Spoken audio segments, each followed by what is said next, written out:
Bonsoir à tous et bienvenue à Spotlight Sida. Après avoir parlé du renforcement économique des OEV, les orphelins et enfants rendus vulnérables du fait du VIH-Sida il y a 2 semaines, aujourd'hui nous allons mettre l'accent sur la prise en charge des OEV en Côte d'Ivoire, en clair sur la situation des OEV en Côte d'Ivoire avec notre invité du jour. Il s'agit de Dr Amétier Solange Thérèse Yaba, directrice coordonnatrice du programme national des OEV.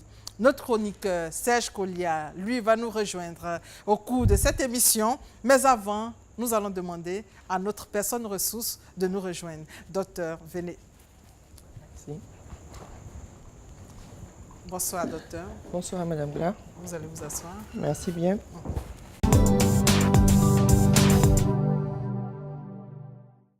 Merci, docteur, d'avoir accepté notre invitation. Merci beaucoup de nous avoir invités. Et heureusement que nous avons pu répondre tout de suite, parce que pour nous, c'est une opportunité d'être ici sur le plateau. Docteur, avant de rentrer dans le vif du sujet, vous allez d'abord nous présenter le programme national de prise en charge des orphelins et autres enfants rendus vulnérables du fait du VIH-Sida et leurs familles aussi. Le programme national de prise en charge des orphelins et autres enfants rendus vulnérables du fait du VIH-Sida est logé d'abord au ministère de la Femme, de la Protection de l'Enfant et de la Solidarité. C'est un programme qui existe depuis 2003. Il a été créé par décret et au départ, il était logé au sein du ministère de la Sécurité, la Solidarité et des handicapés. Et depuis 2016, il est logé au sein du ministère de la Femme, la Protection de l'Enfant et de la Solidarité. Pourquoi un programme national des OEV en Côte d'Ivoire? Parce que vous savez, en Afrique subsaharienne, la Côte d'Ivoire est un des pays qui est le plus touché. Et donc, devant le nombre d'enfants infectés et affectés par le VIH, l'État a pris le taureau par les cornes et a décidé de mettre un programme pour que nous puissions prendre en charge ces enfants, cette frange de la famille, de la société qui était vraiment affectée par le VIH. Quel état des lieux faites-vous?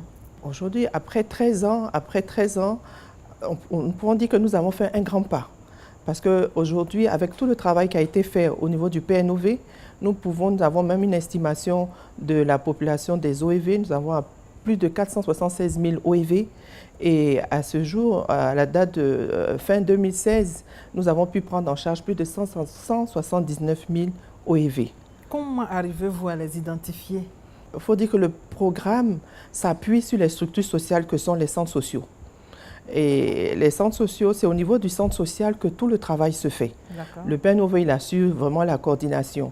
Et donc, les travailleurs sociaux sont formés ils arrivent à détecter des enfants OEV parce qu'en général, il y a des petits signes qu'on a, ou bien quand ils reçoivent les enfants avec leur mère, quand ils se rendent compte que les enfants ne prennent pas de poids, tout de suite, on se dit, il doit avoir un problème, on peut les orienter vers le service de santé. Une préoccupation importante, qui peut-on appeler orphelins et enfants rendus vulnérables du fait du VIH-Sida? Les orphelins, c'est d'abord un enfant donc, qui a perdu soit son père, sa mère, soit les deux. Et du fait du VIH, c'est un enfant donc, qui est issu d'une famille où il y a au moins un parent qui est infecté par le VIH. Ou bien alors qui vit dans un environnement où il y a quelqu'un qui est infecté. Donc, un orphelin du fait du VIH, d'abord, c'est un enfant de 0 à 17 ans révolu qui a un lien avec le VIH. Voilà. Soit le père, soit la mère, soit lui-même il est infecté, soit il a son frère qui est infecté, et donc, du coup, il devient affecté. Parce que le fait qu'il y ait un ou des parents qui sont infectés, il y a des répercussions sur tout le monde en général. Toutes ces explications nous emmènent à voir vos activités sur le terrain. Comment se fait la prise en charge des OEV en Côte d'Ivoire? Nous allons suivre donc ce reportage de Davis Sorio.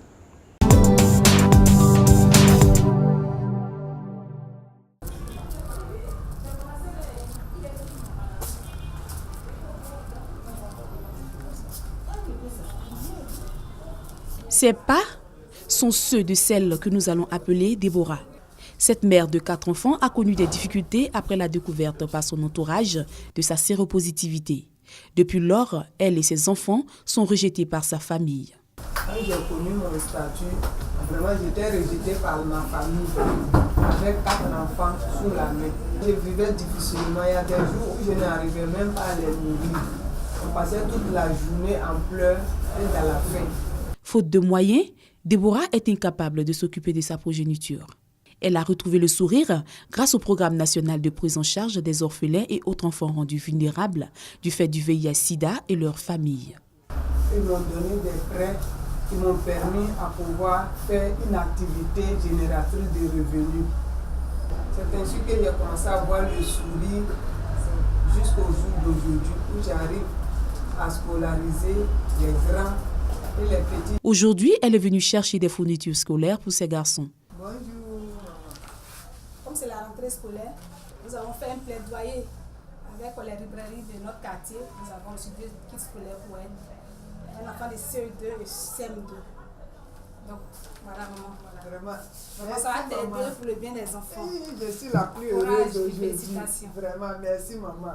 Bon nombre d'orphelins et autres enfants rendus vulnérables du fait du VIH/SIDA et leurs familles bénéficient du programme à travers les activités initiées par les centres sociaux. Le centre social, c'est une structure publique qui a un caractère sanitaire, social et éducatif.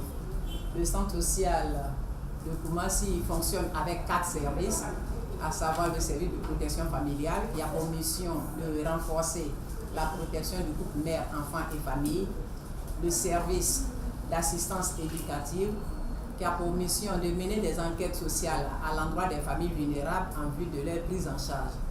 Nous avons également le service d'animation sociale qui représente le centre social dans le quartier, donc il représente le ministère dans le quartier, qui anime des séances de sensibilisation sur tous les fléaux sociaux. Et nous avons le service de suivi et évaluation qui centralise les données afin que les données soient disponibles à tout moment. À l'endroit des enfants OEV, le centre social, même en tant qu'entité de l'État, offre des services directs aux OEV. Il s'agira de faire la prise en charge sanitaire à travers les PZ et les conseils diététiques, les conseils pour aller se faire vacciner. Dans ces centres, les enfants reçoivent des conseils et participent à plusieurs activités, notamment les séances éducatives et récréatives. Ici, quand nous venons, nous apprenons à communiquer entre nous, à s'entraider. Avant de manger, qu'est-ce qui se fait, qu'est-ce qu'il faut faire. Nous apprenons les règles d'hygiène. Souvent, on fait des sorties pour aller se balader. Souvent, nous partons au zoo pour apprendre, pour connaître les animaux. La chasse au fond. Illustration de Renaud Perrine. Ces établissements sont incontournables dans l'élaboration des projets du programme national OEV. Le programme a donc mis en place des bureaux régionaux pour aider les assistants sociaux et les ONG locales dans l'exercice de leur mission, celle d'apporter le réconfort et de faire des familles le socle de l'épanouissement de l'enfant. La direction régionale participe à toutes les activités des centres sociaux. Elle appuie les centres sociaux également dans le cadre de renforcement des capacités, bien sûr par le biais du PNOEV qui apporte tout son appui et la directrice ou le directeur régional coordonne ces activités. Fait un suivi régulier de toutes les activités qui se déroulent au sein du centre social en ce qui concerne la prise en charge des OEV et leurs familles. En outre, le programme national dans sa stratégie d'intervention en faveur des OEV appuie les établissements sociaux en équipement pour permettre la collection des données pour une meilleure prise en charge en soins et soutien aux OEV et leurs familles. Nous avons beaucoup bénéficié d'équipements. Et là, vraiment, on tire le chapeau au PNOEV parce que c'est grâce donc à ce programme-là que nous avons pu acquérir des ordinateurs, des réfrigérateurs, des télévisions, des photocopieuses, même on a eu une moto qui nous permet de faciliter un peu la mobilité, une caméra pour pouvoir immortaliser vraiment les activités que nous menons, un appareil photo et vraiment on en a bénéficié. Dans la prise en charge des orphelins et autres enfants rendus vulnérables du fait du VIH/SIDA, le programme national est accompagné par des partenaires locaux et internationaux, entre autres le PEPFAR, le JPIEGO, l'IRC et Save the Children. En Côte d'Ivoire, selon les chiffres de l'Institut national des statistiques, près de 500 000 orphelins et enfants sont vulnérables du fait du VIH/SIDA et leurs familles. Au jour d'aujourd'hui, le programme national a permis de prendre en compte près de 200 000 cas. Le programme national de prise en charge des OEV envisage de faire plus de plaidoyer pour une forte mobilisation des ressources, en vue de permettre à chaque enfant de grandir dans un environnement sain et protecteur. Docteur, on vient de voir dans ce reportage de Davis que les centres sociaux permettent de toucher plus rapidement les enfants vulnérables. En outre, on vient de voir également comment le programme national OEV redonne le sourire aux enfants et aux familles. Car pour le programme national, la famille est le socle de l'épanouissement de l'enfant. Quelles sont vos impressions après ce reportage? Je suis agréablement surprise. Ça veut dire que ce que le PNOV apporte aux structures sociales est bien compris. Est bien compris parce qu'il faut dire que le PNOV, grâce à CDC, nous arrivons à former les travailleurs sociaux. Nous avons même pu réussir à mettre au niveau de l'INFES des modules qui permettent aux travailleurs sociaux de pouvoir être à l'aise, pouvoir prendre correctement en charge ces populations. Et nous assurons aussi nous faisons des coachings, c'est-à-dire que nous allons sur le terrain pour voir ce qui se fait. Nous avons un système de suivi-évaluation qui permet d'évaluer aussi pour voir qu'est-ce qui a marché, qu'est-ce qui n'a pas marché et qu'est-ce qu'il faut améliorer. Vous avez donc une vision claire de la situation des OEV en Côte d'Ivoire. Exactement. Allez-y, la vision. La vision, alors notre vision pour nous, un enfant OEV a droit, comme tous les autres, à vivre épanoui, à grandir dans un environnement sain et protecteur. Il a le droit de pouvoir de se développer psychologiquement, d'être bien psychologiquement avec des familles qui sont autonomes et responsables. Pour nous, responsables, c'est-à-dire, il faudrait que les familles soient au premier rang. Il ne faudrait pas que les familles se dérobent. Il faut qu'elles prennent leurs responsabilités et ensuite il faut qu'elles soient autonomes, c'est-à-dire qu'elles puissent être capables de payer la scolarité de leurs enfants, payer les soins de santé et nous avons des mécanismes pour pouvoir les aider. Et quels sont les moyens dont dispose le PNOEV? Déjà, sur le plan humain, on a du personnel que l'État a bien voulu former dans les établissements qui sont l'INFES et tout ça.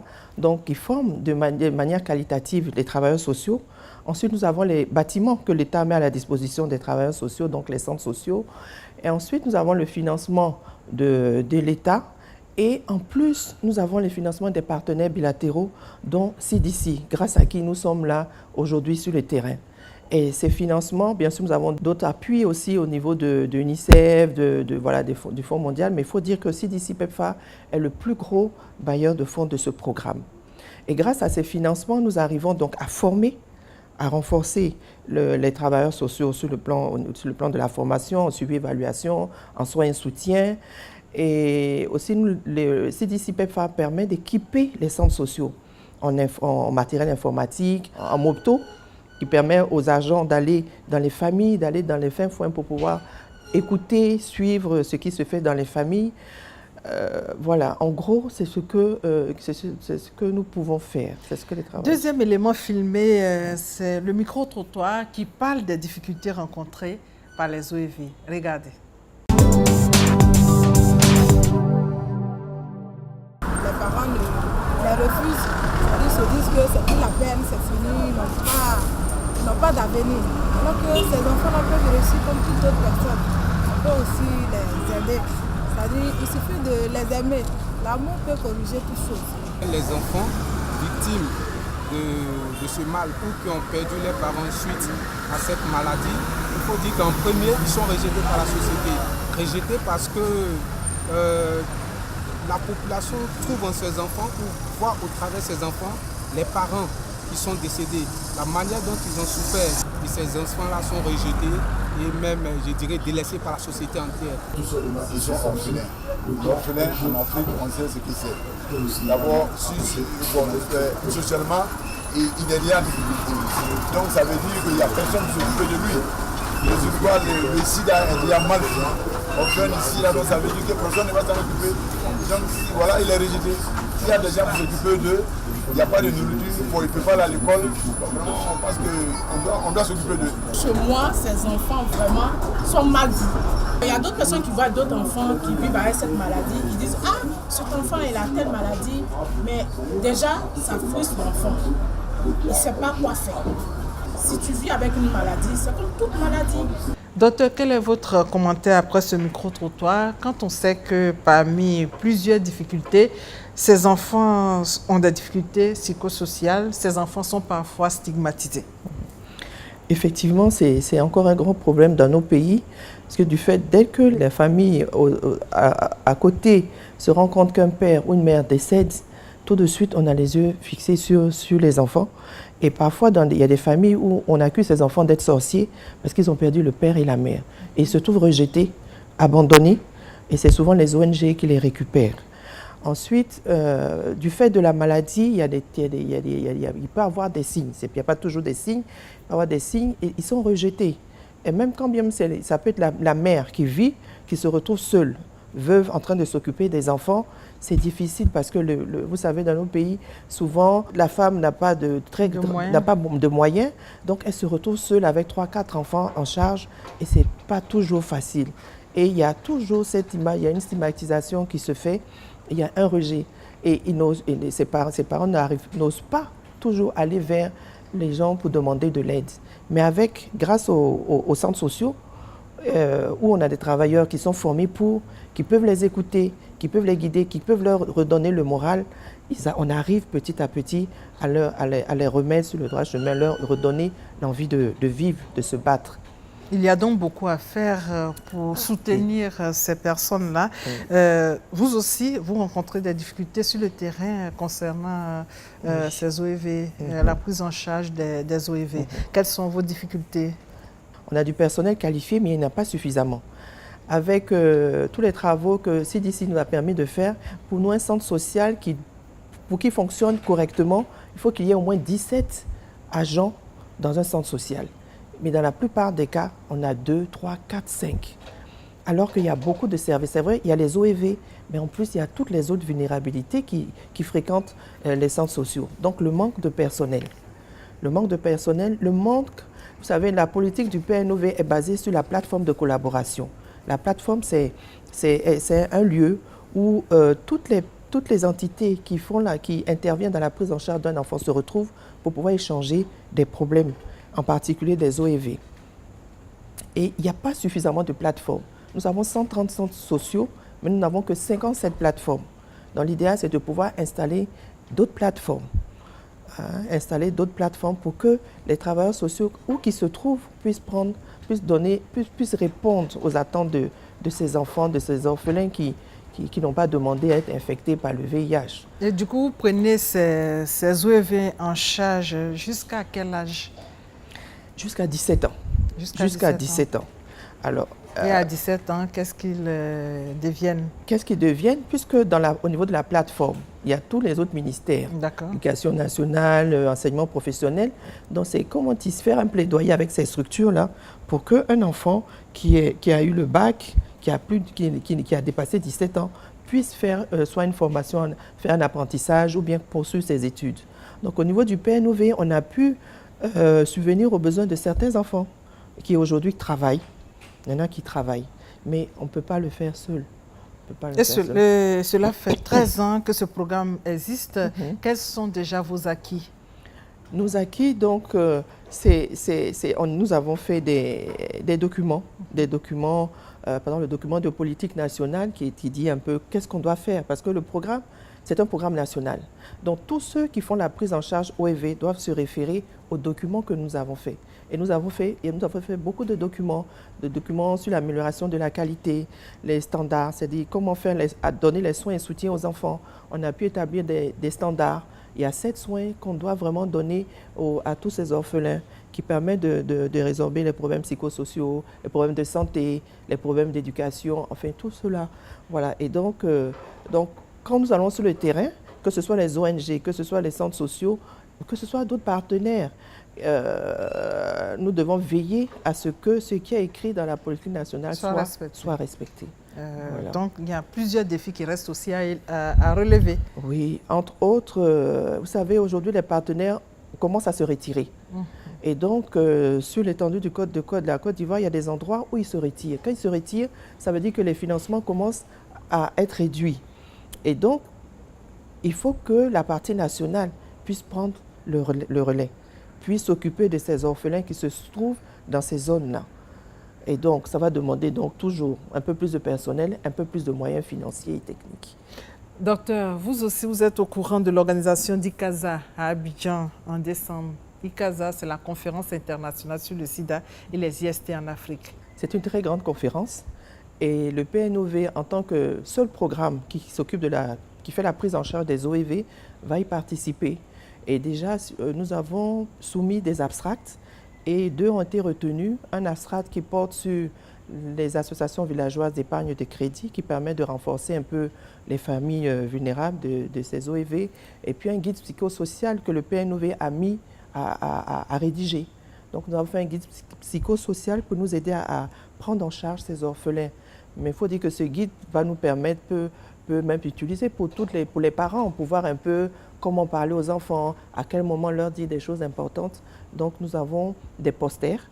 Nous avons des posters que nous allons présenter pendant ces 5 jours de conférence. Et nous aurons un stand aussi. Sur ce stand, nous allons présenter un peu toutes les activités que nous faisons, les partenaires, les centres sociaux, tout ce qu'on fait. Et puis aussi, c'est une occasion pour nous de faire un plaidoyer. Plus de 10 000 délégués sont attendus à ce rendez-vous ici à Abidjan. Et comment vous voyez aujourd'hui l'avenir des OEV et leurs familles? C'est votre rubrique conseils pratiques. D'accord. Nous croyons que c'est possible. Nous croyons que c'est possible que ces enfants puissent grandir comme tous les autres enfants, puissent aller à l'école, travailler, c'est possible. Mais il faudrait que tout le monde mette la main à la pâte.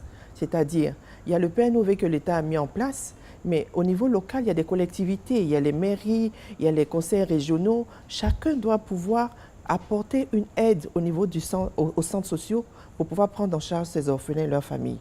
Parce que l'orphelin, ce n'est pas l'enfant seulement par exemple, de Madame Amétier ou bien de Madame Gla. C'est des enfants. On a tous quelqu'un qui est touché par le VIH. Et si on ne fait rien pour prendre en charge correctement ces enfants, c'est sûr que le taux de prévalence que nous avons obtenu, qui est bas, va remonter. Mais nous croyons que c'est possible.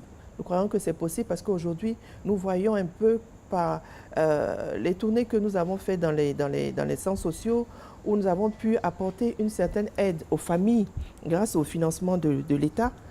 Nous avons vu comment ces familles-là étaient heureuses de savoir que l'État a pensé à elles. Pour pas grand-chose. Ça veut dire que si de manière continuelle, on peut veiller sur elles, on peut les accompagner, c'est sûr que bientôt, je pense que ces enfants pourront vivre comme tout le monde, ces familles pourront vivre comme tout le monde. Merci, Dr Amétier Solange Thérèse Diaba, directrice, coordonnatrice du programme national OEV. Merci pour votre contribution. Merci, Madame Bla. Je voudrais vraiment dire merci à mon ministre de tutelle, Madame Koné Marietou, ministre de la Femme, la protection de l'enfant et de la solidarité, qui nous accompagne dans toutes nos activités et grâce à qui nous sommes là. Merci aussi à CDC PEPFAR pour tout ce qu'ils font pour ces orphelins, enfants vulnérables, par l'appui technique, l'appui financier, par l'appui au niveau des formations. Merci aux collaborateurs du PNOV qui sont vraiment dynamiques. Merci aux travailleurs sociaux qui font un travail exemplaire. Et puis merci à Madame Gla de nous avoir permis de venir. Merci docteur. N'oubliez pas surtout la conférence internationale sur le sida et les IST en Afrique, ICASA. C'est plus de 10 000 délégués attendus en Côte d'Ivoire du 4 au 9 décembre. ICASA, c'est aussi des programmes scientifiques, un site www.icasa2017côtedivoire.org. Merci de nous avoir suivis. Merci à toute l'équipe technique. Merci de votre fidélité et stop au VIH-Sida. Donnons tous un chaos au sida.